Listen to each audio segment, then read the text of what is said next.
What's up, guys? It's your boy Chris coming at you again with another Madden tip. Today I'm going to show you how to beat trips inside zone. I had a YouTube commenter by the name of Seth Williams in my last video, which was trips is so overpowered. Asked me how to beat inside zone because that's what I talked about. And there is quite an easy way to beat it. I mean, it's the thing that makes inside zone on trips so powerful is the fact that usually the middle linebacker goes to the trip side and he's not in the box anymore. So you can like run up the gut so easily. But besides that, it's also the fact that they have a serious numbers game. Because if you look at this formation right here, 3-3-5 wide, that number 23 is going to be next to number 50. He's going to come down.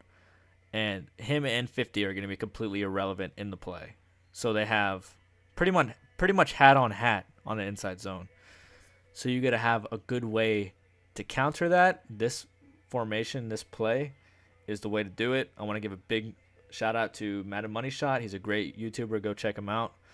I use this play a lot. 3 Samuel blitz. I have 2,393 calls for 6.5 yards on average. Great numbers. There's so much you can do with this play. I can do a breakdown for you guys at some time. But right now, I don't have 2 controllers. My other one's broken, so it's very hard to run defensive plays for you guys. But I can run this one because it's just against inside zone. As for the personnel, it's obviously good to have these 3 guys having good block shed. I usually have a good block shed guy here as well.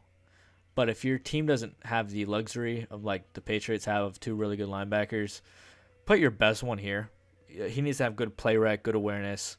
Speed isn't super important. I would say good tackling, good hit power, good awareness, good play rec. Jamie Collins has it all. Luke Kuechly would be perfect. Go figure. I mean, he's like 99. But, I mean, that's how you want to set up the personnel, really. Yeah, let me just get into it real quick. There's multiple things you can do with this to really make it valuable. Now, this is a little bit different of a trips because the tight end's lined up on the line. But we'll run it anyways. So, before I really show you the setup, I just want to show you guys how to zone all. That's important. Here, 1 second. Hit RB on Xbox and then up on the right stick. That's zone all. Your linebackers will look like that. So this formation alone makes it really hard for the inside zone. But to really make it something that's consistent in beating the inside zone and also has really good pass coverage behind it, this is what you're going to do. Zone all.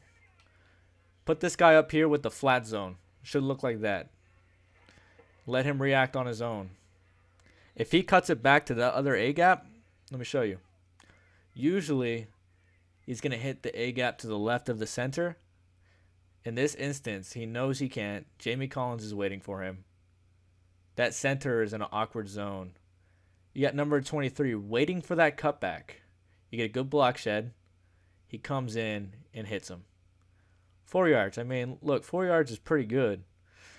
But, you know, a lot of people are getting gashed for 10 yards on this run. This is about as good as it's going to get, quite honestly with you. So, if I can set it up in time. And you'll see what happens. Jamie Collins comes in. And if they do a play action pass, well, they're screwed because you have a flat and a quarter flat to that flood side. I mean, that's a fluke, guys. This is a complete fluke. That's just the computer being a god. So, you have good pass defense on this play, guys. That's what's valuable about it. You don't have to be blitzing people. Blitzing really is never the way. I mean, that's a big misconception. Just because you're blitzing doesn't mean you have good run fits.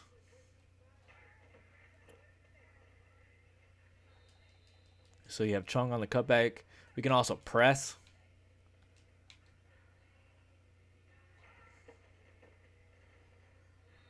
Not much you can do, guys.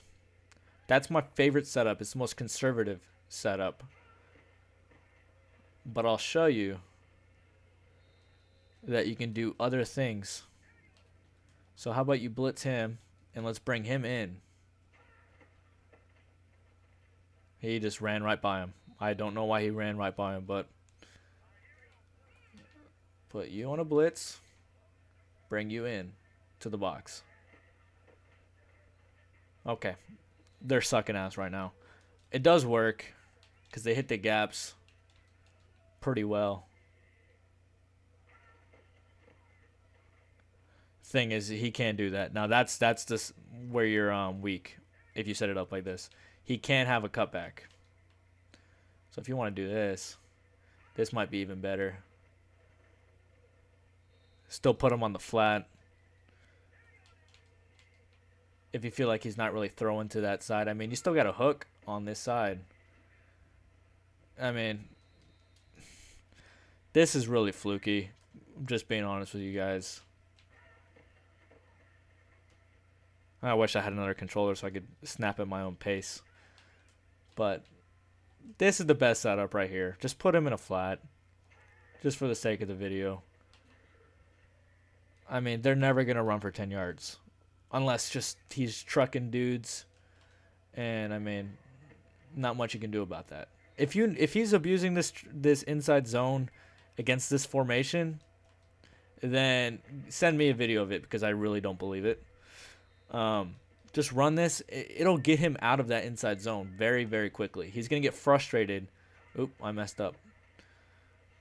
He's going to get frustrated by the fact that he can't get his 10 yards or whatever big gain that he's used to getting against opponents. And he's going to, look at that. This dude, shake and bake. He's going to get frustrated. He's going to get out of it. He might still run trips, but he's going to run the passing plays.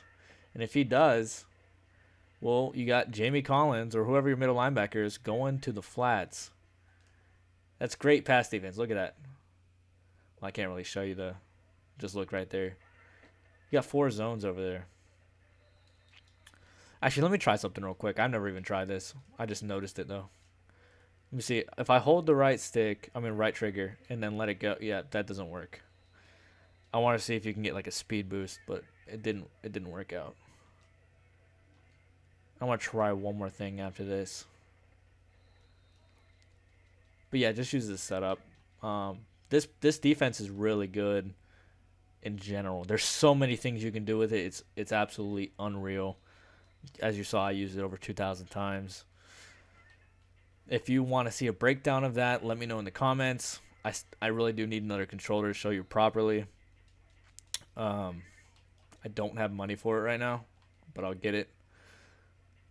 If you enjoyed this video, please drop a like. It really helps me out. That's all I ask of you guys. And if you enjoy daily Madden content, please hit the sub button. Appreciate it, guys.